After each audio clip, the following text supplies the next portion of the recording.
बीते 9 महीने से भी अधिक समय से इजराइल और हमास आमने सामने हैं। 7 अक्टूबर के हमले के बाद से ही इजरायली सेना ने हमास को निस्तो नाबूद करने की ठान ली थी। आखिर इस संघर्ष के 10 महीने पूरे होते होते उसने प्रमुख लक्ष्य को ढेर कर दिया।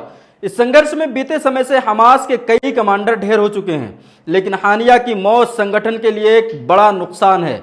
हमास चीफ इस्माइल हानिया की मौत के बाद मध्य पूर्व एशिया क्षेत्र में तनाव काफी बढ़ चुका है। ईरान ने इजराइल पर हमला करने की धमकी दी है। वहीं इजरायली सेना लगातार गाजा पट्टी में सैन्य कार्रवाई कर रही है। इस्माइल हानिया की मौत पर रूस, तुर्की जैसे देशों ने चिंता जाहिर की है। हालांकि इजराइल ने आधिकारिक तौर पर इस बात को कबूल नहीं किया है कि उसकी सेना ने हमास चीफ को मौत के घाट उतारा है। इस्माइल हानिया की मौत पर हमास ने भी बयान जारी कर इस्माइल हानिया की मौत की पुष्टि की है और साथ ही साथ हत्या का आरोप सीधे तौर पर इजराइल पर लगाया है।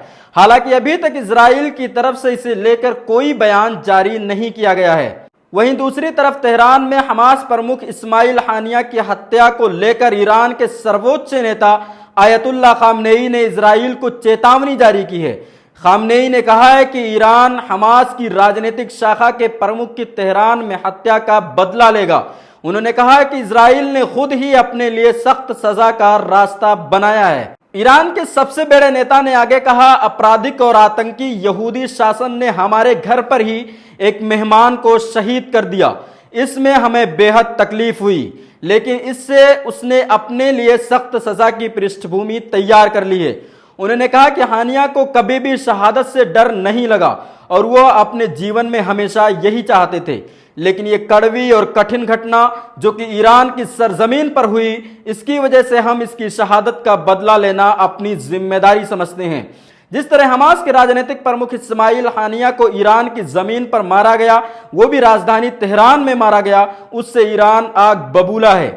जबकि हानिया ईरान के राजकीय अतिथि के तौर पर बुलाए गए थे और नए राष्ट्रपति के शपथ ग्रहण में हिस्सा लिया था। हमले के कुछ घंटे पहले ही हानिया की मुलाकात ईरान के supreme leader Ayatollah Ali Khamenei से भी हुई थी और इसके बाद हानिया की हत्या ने ईरान को बौखला दिया है।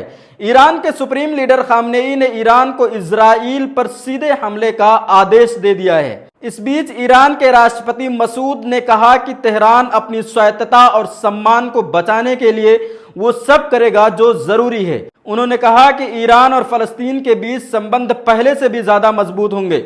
उन्होंने कहा कि आज हम फलस्तीन के बहादुर नेता के निधन के बाद हम उसके दुख के साथ खड़े हैं।